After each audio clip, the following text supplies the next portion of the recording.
Welcome back to another episode of Real Aussie Adventures. I found my beanie last night.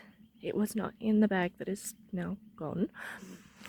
And I found gloves in a bag that was hiding like right under my car, along with my thermals. So looks like I'm just got no jumpers.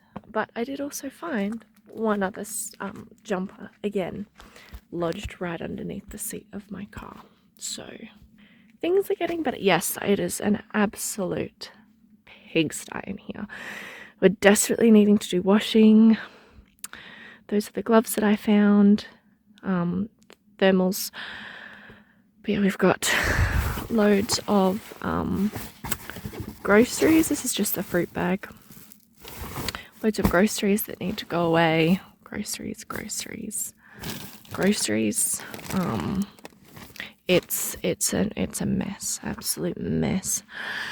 Anyway, and here is where I found, so I've got my raincoat under there, and this little one right here.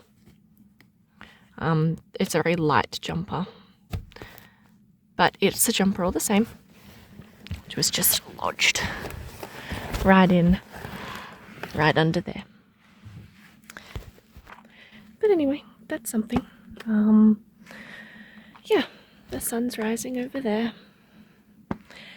And we'll look into packing up and heading on to Uluru soon, because we are 1 hour away from Uluru.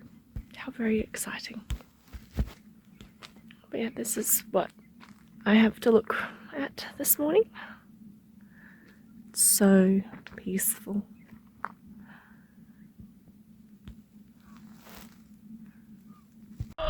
It's Uluru! Oh my gosh! It's not. It's Mount O'Connor? Mount Connor. Which is often mistaken for Uluru.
To Ayers Rock Resort, the town centre of Yulara, and we have been unable to check in, unfortunately. We get it, we rocked up at 8:30 in the morning, so you know, fair enough. But one thing that we were allowed and able to do is do some washing. So our first spout of washing in like 2 or 3 weeks, which is really good. Unfortunately, they're paid machines. We were going to do a load at Ti Tree, but the timing didn't work out until we had free washing, so shame it didn't work out really. But no, we've put on everything that could possibly be washed inside of those machines. The poor things, they're probably overloaded, but hey, we'll have clean clothes and good stuff. I washed all my delicates before and they're already all on the line over there. But otherwise, we've just got all of our rest of our clothes, our bed sheets and everything all done and all set up.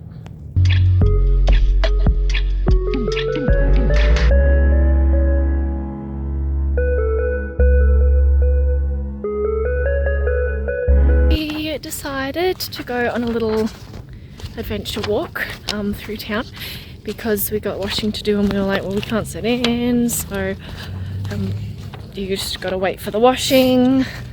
So instead of actually sitting there waiting, we decided to maximise our time by going for a little wander around the place.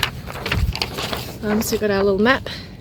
We went up to a little lookout, and just before you actually get up to the top of the lookout, it's like, private property, you must vacate these premises by sunset or as directed. And it's like, oh, come on, like that would be the perfect place just to go up there and actually, you know, sit and watch the sunset, and they've just taken it away from us. So that's a bit of a shame, because I was definitely thinking, oh, take up a cheeky beveragino and sit and watch the sunset over Uluru, because it is the perfect faraway view of actual Uluru rock. But yes, that is that. We're just going on a walk, and I swear this walk just here has gotten really, really bumpy. I keep falling down the bumps, and my spine is just like, whoa! But anyway, it's probably a class 1 walk, but gosh, this is a class 4 walk if ever I've seen one.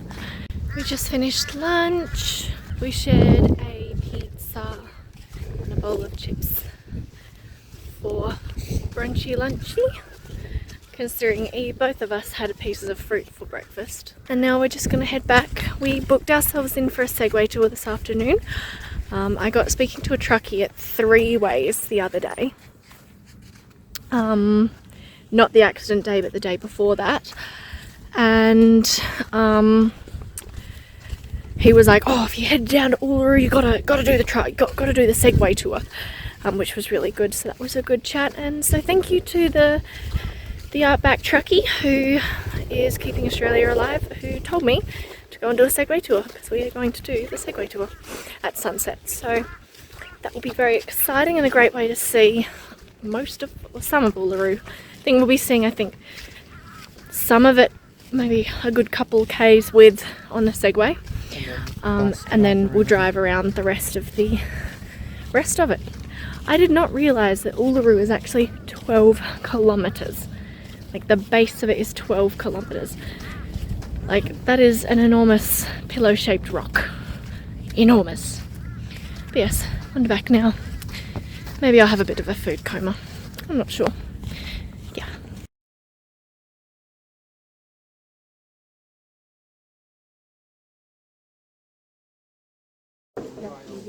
I had no idea Uluru had water. I mean, it makes sense given that Uluru is a semi-arid environment, but it's actually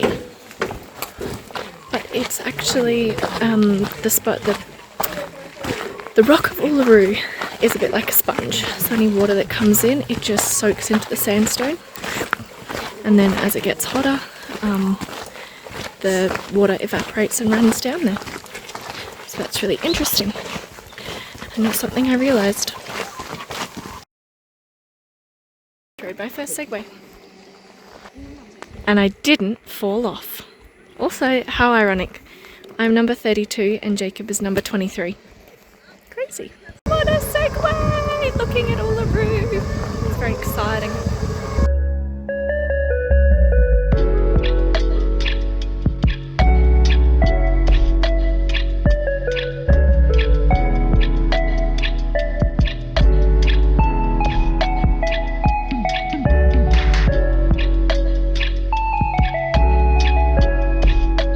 Elephant Rock.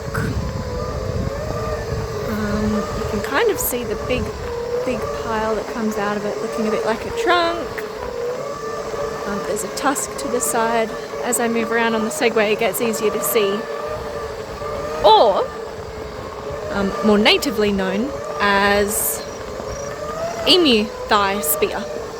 But I've never seen an emu thigh. I can see a spear, but I can't see the emu thigh.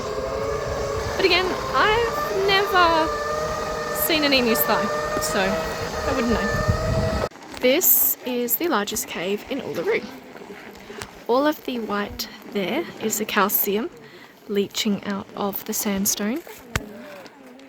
So I'm assuming some of that is shelf and stalactites being formed. I'm not sure.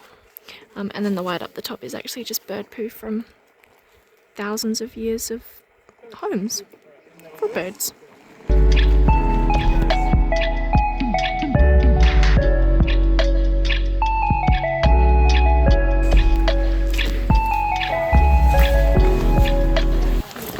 That track right there, it's an animal track.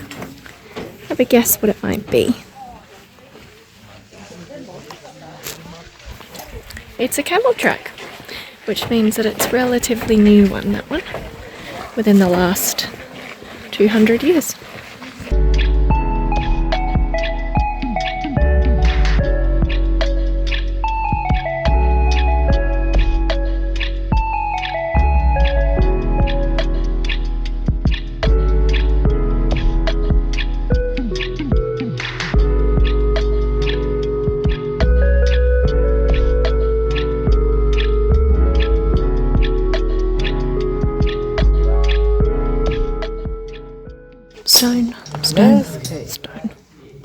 Stone. Apparently they were so scared they were petrified into stone. The place in here used to be where all the food preparation was done. So that's preparing meat to cook and making bread. And apparently the local people, the Amente people, they were one of the first possibly humans to ever make a bread. So, yeah. Holes in the rock right there, supposedly made by a marsupial mole. How did I not know that Australia had a mole? Like what? I'm definitely going to look that up later on when I have some service. Made it to the walking spot for Uluru. You can't actually walk it now.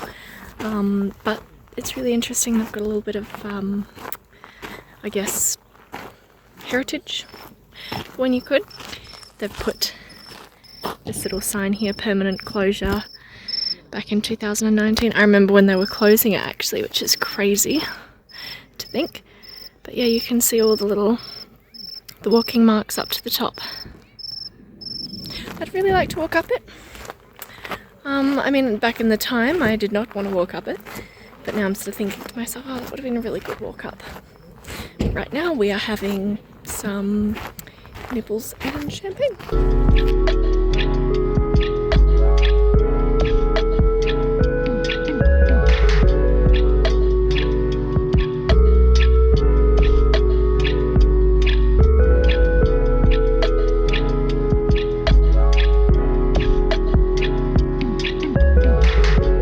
Finished up with the Segway tour. It was a lot of fun. I took some drinks with me. I have this one here, and I actually took one away in my pocket because, you know, if you pay money for something and they're going to leave the drinks out, I'm going to put one in my pocket and take it away with me. But now I've just got to take off the dregs of our washing so it doesn't get all damp for the over the night, and be happy because absolutely everything is nice and clean.